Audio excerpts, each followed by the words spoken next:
Bonjour à tous, deuxième vidéo pour la correction des exercices sur le tableau d'avancement. Cette semaine, correction des exercices 5 et 6 pour finir la feuille d'exercice. Alors dans cet exercice 5, on vous fait un petit exercice sur les feux d'artifice et un mélange d'une fusée qui contient donc du chlorate de potassium, KClO3 et du carbone. On vous donne les masses de chacun des réactifs, on dit que la combustion est explosive, elle est considérée comme totale, donc là on a quand même un mot qui est important, ici,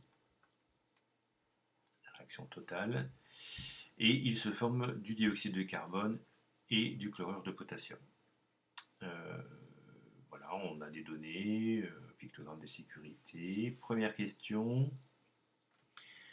Alors, dans cette première question, on vous demande donc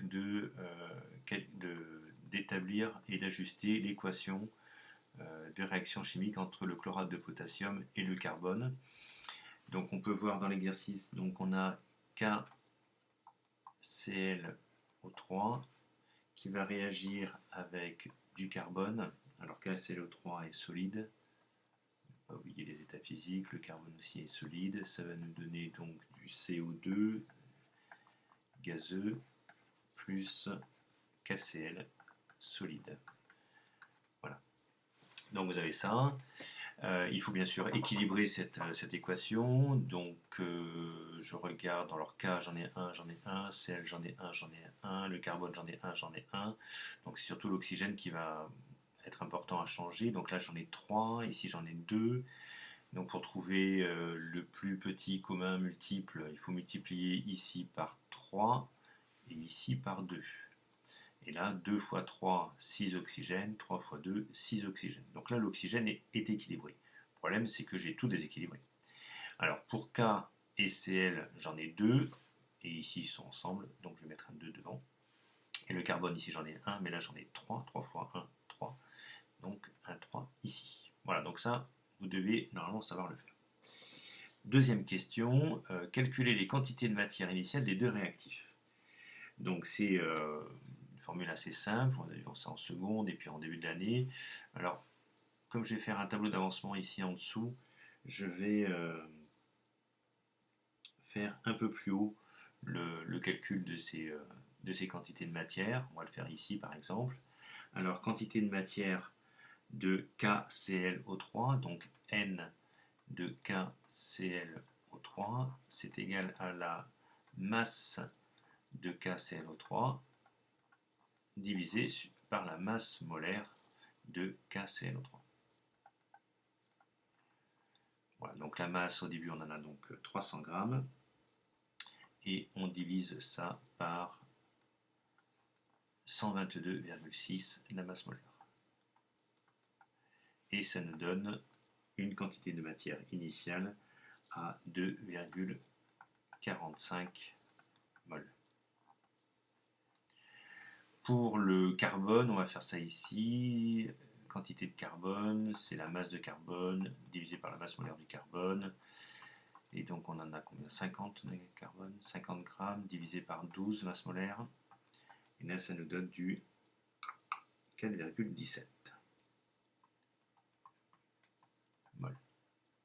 Voilà, donc là on a calculé les quantités de matière initiale des deux réactifs.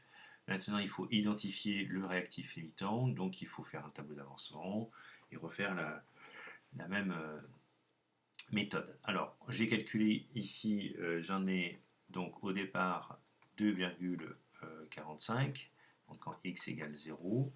Ici, j'ai calculé que j'en avais 4,17, et là, ça va commencer, donc j'en ai pas, et là, j'en ai pas.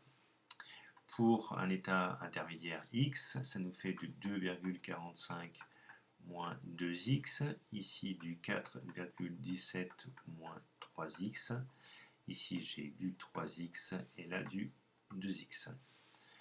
Pour l'état final, lorsque x est égal à xf, on recopie et on change x par xf, c'est pas compliqué, 2,45 moins xf, 4,17 moins 3xf, ici on est sur du 3xf et ici sur 2xf. Pour calculer le réactif limitant, il faut faire deux hypothèses. Hypothèse 1, c'est KClO3 qui est le réactif limitant. Ça veut dire que j'en ai plus à la fin.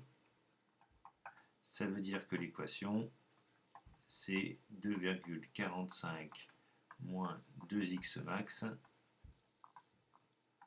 égale 0. Et si 2,45 moins 2x max égale 0, ça nous fait du x max égale à 1,225 mol. Donc ça, c'est la première hypothèse. Deuxième hypothèse, si c'est le carbone qui est le réactif limitant. Donc carbone réactif limitant. Donc on a l'équation suivante. 4,17 moins 3x max égale 0. Et après résolution, on trouve x max égale 1,39. 1,39 mol. Donc si on regarde l'ensemble des deux, le x max le plus petit, c'est celui-là. Donc on va avoir KClO3 qui est le réactif limitant. Ok. Ça, c'était la question 3. Question 4. On vous demande de calculer la masse de carbone pour avoir un mélange stoichiométrique. Alors, pour avoir un mélange stoichiométrique, il faut que la quantité initiale de carbone moins 3x max, c'est-à-dire la valeur de la quantité de matière de carbone à la fin, soit égale à 0. Voilà. Si on veut que ce soit stoichiométrique, il faut que les deux réactifs soient limitants en même temps.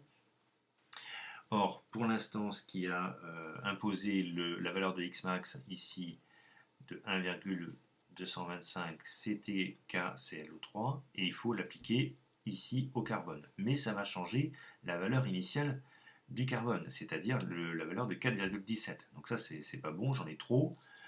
Donc c'est pour ça qu'il n'est pas limitant. Et du coup, pour qu'il devienne limitant en même temps que KClO3, il faut qu'il disparaisse en même temps. Donc ça va me changer la valeur de NC.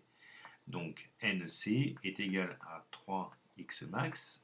Or, x max est égal à 1,225. Donc 3 fois 1,225, ça nous fait du 3,675 mol. Donc là, on a la valeur de la quantité de matière de carbone qu'on aurait dû avoir dans la fusée au départ.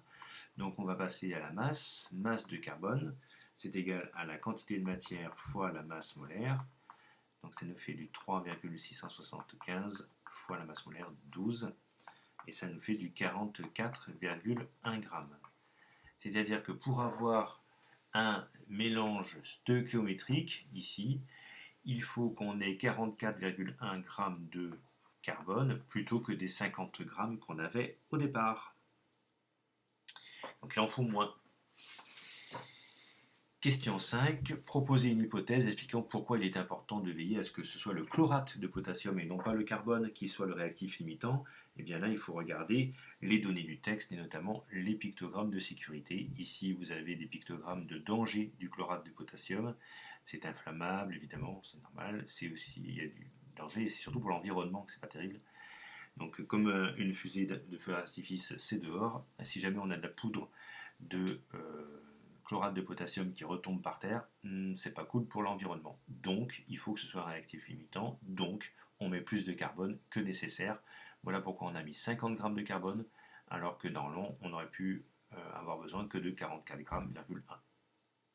Tout simplement par esprit de sécurité pour l'environnement. Voilà pour cet exercice numéro 5. Et on va finir aujourd'hui. Donc là, il était un petit peu plus dur celui-là. On va finir ces exercices sur le tableau d'avancement avec l'exercice numéro 6. C'est assez simple. Donc on mélange de l'aluminium et du soufre. Ça nous donne une réaction totale et donc du Al2S3.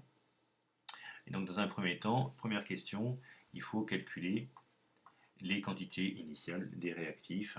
Donc N0 de AL, donc c'est égal à la masse M de AL sur sa masse molaire, donc de AL. Ici donc on a 5,00, attention au chiffre significatif, sur 27,0, et ça nous fait du 0,185 mol. Pour N0, donc du soufre, toujours pareil, masse du soufre sur la masse molaire du soufre, c'est égal à 5,0 sur le soufre 32,1. On a ici 5 divisé par 32,1, et donc on va avoir une valeur de soufre de 0,156 mol. Voilà. Donc voilà pour la première question. Deuxième question, calculer l'avancement maximal. Donc l'avancement maximal, donc là on va faire tout simplement un tableau d'avancement. Donc je reprends la valeur, donc la valeur de l'équation, donc 2AL plus 3S donne AL 2S3.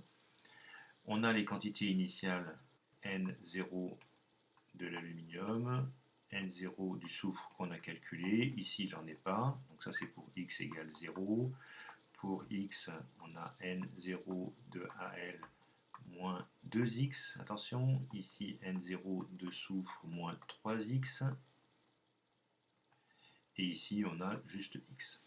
Et pour XF, on a N0 de AL moins 2XF, ici N0 du soufre moins 3XF, et ici XF. Pour calculer l'avancement maximal, il faut là aussi faire des hypothèses. Donc on va faire des hypothèses. Hypothèse numéro 1, on a donc l'aluminium qui est réactif limitant. Toujours la même chose, je ne vais pas tout recopier, donc ça fait N0 de AL moins 2X max égale 0, ce qui nous donne une valeur de X max est égal à, donc j'ai calculé ça, et ça nous fait du 9,25 10 moins 2 mol. Je vous laisserai retrouver ça, c'est pas très compliqué. Deuxième hypothèse, c'est donc le soufre qui est réactif limitant. On a l'équation N0 de S moins 3X max égale 0, ce qui nous donne une valeur de X max est égal à 5,2 fois 10 puissance moins 2 mol. Et donc là on voit que le X max le plus petit c'est celui du S. Donc la question étant déterminer l'avancement maximal, on a S réactif limitant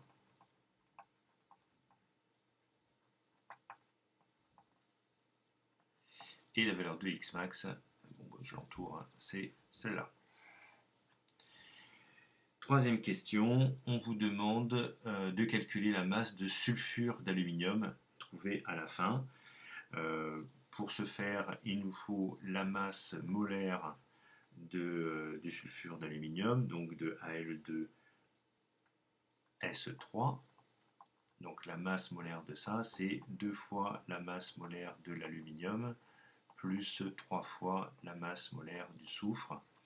Donc ça fait 2 fois 27,0 plus 3 fois 32,1, et ça nous fait du 150,3. Et ça, c'est des grammes par mol. Alors, la question, c'est calculer la masse. Alors, la masse de Al2S3 c'est la quantité de matière de Al2S3 qu'on trouve à la fin, fois la masse molaire de Al2S3 qu'on vient de calculer, la masse molaire. Ici, on voit dans le tableau d'avancement qu'à la fin, on a XF d'Al2S3. Donc XF, c'est la valeur maximale qu'on a trouvée, c'est-à-dire 5,2 fois 10 moins 2 multiplié par la masse molaire qu'on a calculée, à savoir 150,3. Et ça nous fait une masse de 7,82 grammes. Voilà pour la correction de ces exercices pour finir le chapitre sur le tableau d'avancement. A bientôt pour de nouvelles aventures et de nouvelles vidéos.